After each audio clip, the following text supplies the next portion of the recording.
Kotak Private presents Where Wealth Meets Aspirations, the new code of luxury, powered by CNBC-TV18. India's luxury story is undergoing a powerful transformation. What was once defined by labels and ownership is now being shaped by experiences, wellness, curated living, and rare, exclusive spaces. Across the country, big-ticket real estate purchases are soaring, while wellness has emerged as one of the fastest-growing luxury segments. From immersive retreats to personalized health journeys, fine art, collectible fashion, experiential travel, and high-end living are rewriting how the affluent choose to spend. Luxury is no longer about displaying wealth. It's about investing in meaning, well-being, and aspiration. India's rising luxury index reflects a deeper shift, a move toward conscious consumption, elevated experiences, and a new generation that values how they live just as much as what they own. This is the new language of India's luxury economy.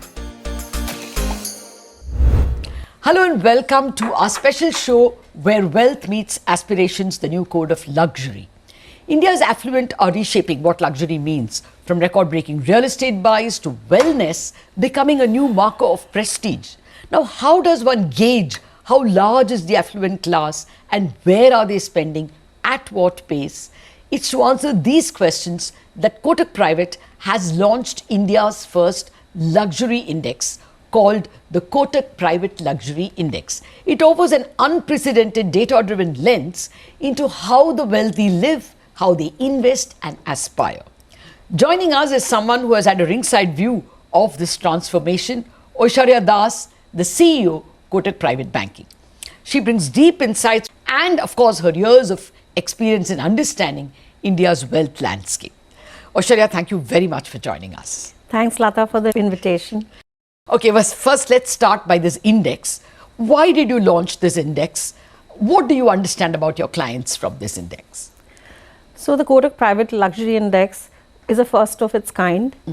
It is our endeavor and effort to measure and capture the evolving sentiment that is changing, that we're seeing, spending patterns and also luxury consumption trends in the industry. Post-COVID, we're seeing that UHNIs their lives have a renewed sense of purpose. It is no longer about purchasing brands and owning them. It is about experiences that create and enrich life and also have lasting memories.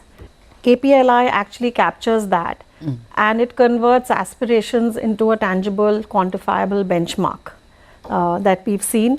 For a banker like you, I guess it's very useful to be able to identify what your clients want. Yes. Yeah. Aishwarya, your first index has already been launched. What did you glean from the first index about HNI clients? The KPLI gives us global insights into luxury spends and also emerging trends in the alternative asset space. It also captures all the goods and services that UHNIs have been spending on.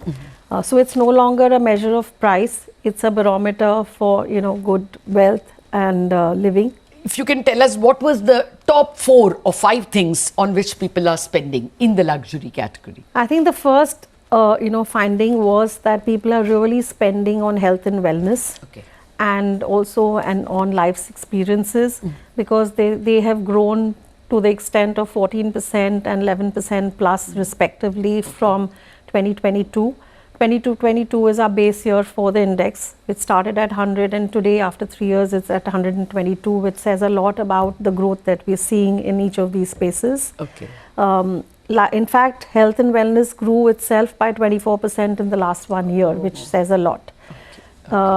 We saw a breakthrough year for the fine art category, which has grown to the extent of 23% in the year 2024. Similarly, in the real estate space, we've seen a growth of 10% plus, and that itself also talks about how space has become increasingly important for this category. Things like designer handbags and collectible items are also, an area of interest for UHNIs.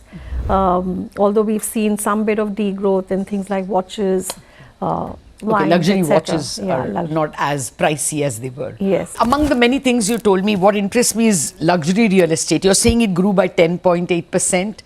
And I can see it, around me in Worli, in Lutyens. People speak about 100 crore deals like, as if it's common.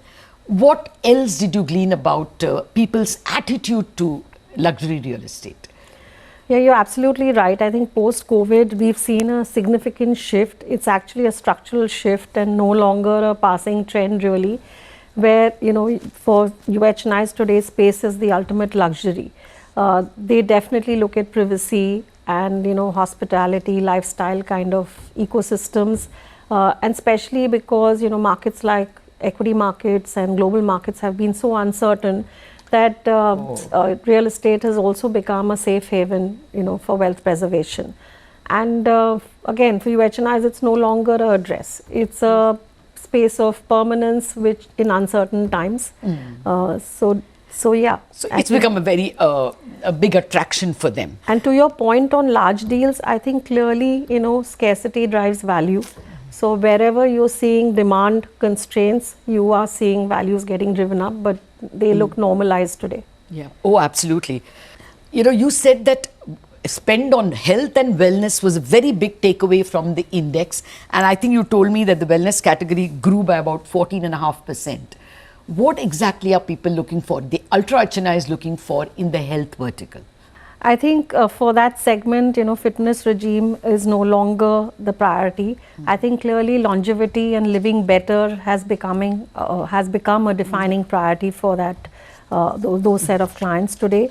They are embracing the immersive retreats integrated with Ayurveda. They are looking at advanced diagnostics. They're looking at personalized treatments. So, personalization is clearly key here. And it's no longer, wellness is no longer functional, it's become aspirational. Yes. And that's what we are seeing. Okay. And the price has shot up a lot in this category? Yes, like people are okay to spend 2 lakhs in secluded villas a night. So, yeah, yes, it has. That's big. So clearly it's an area for Kotak. Okay, now let me come to Kotak Private Wealth itself. What is your differentiator? At the moment, there are, of course, a whole lot of people providing or catering to the ultra HNI. What's your differentiator, you think? Well, we've been in existence for the last 20 years, so that makes us the veterans in the field. Yes, oldest and trusted brand, so to speak. What sets us apart really is that the private bank has been treated as a separate strategic business unit outside of the retail and wholesale bank, which made us focus really on a comprehensive universal bank platform to cater to our clients. Okay. What also adds to it is our One Kotak philosophy, which brings in a lot of synergies from all the other businesses. And these are islands of excellence for the firm as well, like Kotak Mahindra Capital Company, which is the investment bank, the securities arm, Kotak Securities, the institutional equities team. They all offer their services to our set of clients today. We also have our set of practices apart from creating differentiated platforms, propositions and products. Would you say that, you all had a better database to start with because you'll have so many verticals? Yes, being a bank, you have a strong distribution network. So there are synergies there.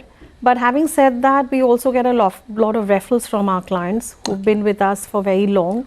And we've gone on to the next 2-3 generations, which says a lot about, the practice. You all have even alternate assets. So you have so many branches who could be feeding into Kotak Private. So we actually, Kotak Private actually is the umbrella which is leaning across all the other legal entities for their services, because our clients actually look at services, whether it's banking, whether it's broking, whether it's advisory, whether it's anything else, insurance, one can lean on the firm. And because of the expertise and the depth in the practice, definitely that helps. The other thing where we stand out is our leadership team, which is 2 decades old, And our middle management is also seasoned, being a decade old, because clients do value expertise and depth. Oh yes, there's definitely greater understanding when people come with 20 years experience. Okay, we need to take a break, Oisharya, but thereafter we have a lot of questions on Kotak Private Wealth and how they see their services growing in the years to come. Back in a minute.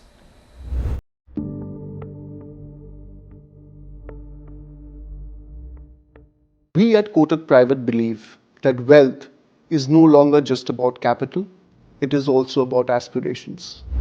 With more than 2 decades of experience in managing wealth for UHNIs, we see a remarkable shift in the way they see luxury. Global mobility, access, exposure, experiences, they are actually changing the UHNI mindset. So, with more than 2 decades of experience in managing UHNI wealth, we thought it was high time that a player like being a leading player in the private banking industry and a thought leader in our domain, we thought it was important that we bring some data, structure and insight into this conversation. That has actually led us to create the Kotak Private Luxury Index, the very first of its kind in India.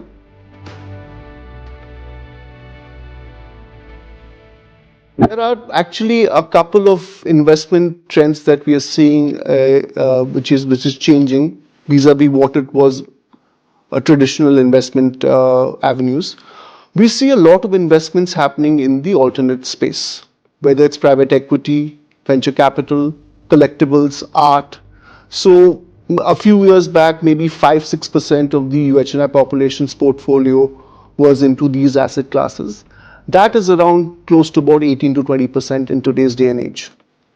The second aspect is also the investment interest in digital assets and AI. So that is another trend that we are seeing, which is evolving amongst UHNI. The third and one of the most important, the interest in global investing. So we in Kotak believe there are two themes actually playing out. One is the India to globe, where Indian UHNIs want to diversify their investments across global investments and even in terms of currency. The other is the globe to India theme, where India being one of the fastest growing economies in the world, a lot of non-resident Indians are also interested in investing in India. So that is another theme which is playing out. Lastly and most importantly, the interest in UHNIs, and this is the most surprising, is their interest in investing in ESG and impact investing. Why we feel this is surprising is because this is actually indicating a mindset change from just wealth accumulation to legacy building.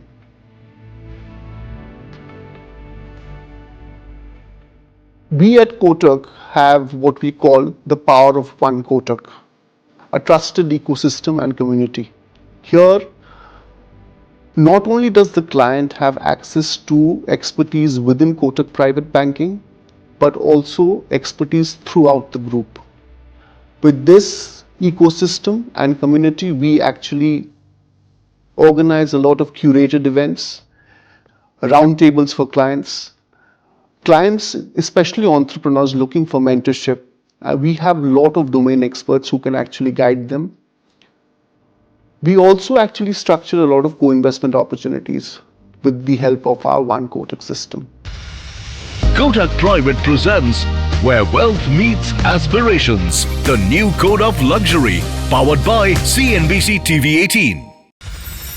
Kotak Private presents Where Wealth Meets Aspirations, the new code of luxury, powered by CNBC-TV18. Welcome back to our special show Where Wealth Meets Aspirations, the new code of luxury. I have been speaking with the CEO of Kotak Private Banking, Aishwarya Das. Aishwarya, thank you very much for your patience. Aishwarya, now let's talk about the future. What do you think is the disruptive factors that you see in the entire private wealth space? So again, Kotak Private is committed to being future ready, because AI and technology are definitely, redefining the private bank landscape. There's significant spend that we are doing in the tech infrastructure space as well as on data analytics, advanced data analytics, which will lead to better client experience, empowering our teams for better productivity, and therefore will lead to business impact and scale. We also see the next gen, being very different. It's moved away from traditional banking, which was far more personalized and relationship driven. The next gen are open to taking more risk across asset classes. They want a digital first, seamless journey. So to ensure that, I think one has to bridge both the worlds and ensure the best of both. And at Kotak Private, I think we are uniquely positioned to do that and get that balance. Okay. When you were telling me about the index, when we were walking to the studio, you said that there is a lot of interest in art. That was one of the things that you all gleaned from your index. Is there anything more you want to talk? Do you all offer art as an investment route as well? So we do offer, we do showcase a lot of events and, to our clients, and they are free to buy art from those events on galleries that we kind of showcase. But otherwise, we don't advise on art as such. Okay. No, but the Wealth Index does show greater interest in art. Yes, that fine arts actually has gone up significantly. In 2024, it's had an increase of almost 23% over last year. Okay. So it does show a huge interest in art. It is not just an investment for clients, but it's also to, decorate and experience, and it's appealing. So, okay, to conclude this conversation, Oisharya, what do you see yourself 5 years down the line? Do you see yourselves as leaders of the landscape? What is your vision? Yes, that's a great question. I would want to believe that we are leaders, Latha. But having said that, one can't get complacent because industry and the landscape is constantly evolving, and one has to stay ahead of the curve. So we have to keep improvising on our platform, proposition, product. And we are also seeing a lot of Indians wanting to go global. Absolutely. And hence our vision is to be the best private bank for the global Indian. And I'm hoping to get there in the next couple of years, but definitely stay at the top. Oh yes, I mean, going by the way Kotak is, growing in all directions. They have a huge unit even in the GIFT City. So clearly you all are geared up to serve the global Indian. It was a pleasure speaking with you, Oisharya. Thank you very much and all the very best for making Kotak Private the best name in luxury. Thank you very much for joining us. Thank you for inviting me to CNBC, Latha. Thanks very much.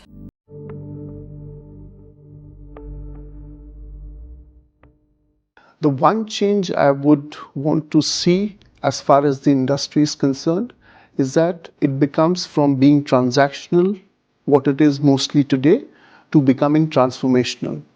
Now, what do I mean by that? I mean that from being far more product-centric or product-oriented, the industry has to move towards offering far more holistic advisory stroke wealth solutions. The Indian wealth management industry has grown leaps and bounds. But despite achieving such success, scale, sophistication, if you look at the core, there are still some structural issues. A lot of players even today, if you look at their platform stroke proposition, they are very product-led. Now that's a good thing. I'm not saying that it is bad. But in the long run, this will inhibit the industry from commanding a premium. And we'll never be seen as a thought leader globally. According to me, to be globally competitive, one has to lead with judgment, insight, and strategy, and not by product alone. I firmly believe that we at Kotak Private are very well poised for this transformation. Kotak Private presents Where Wealth Meets Aspirations, the new code of luxury, powered by CNBC-TV18.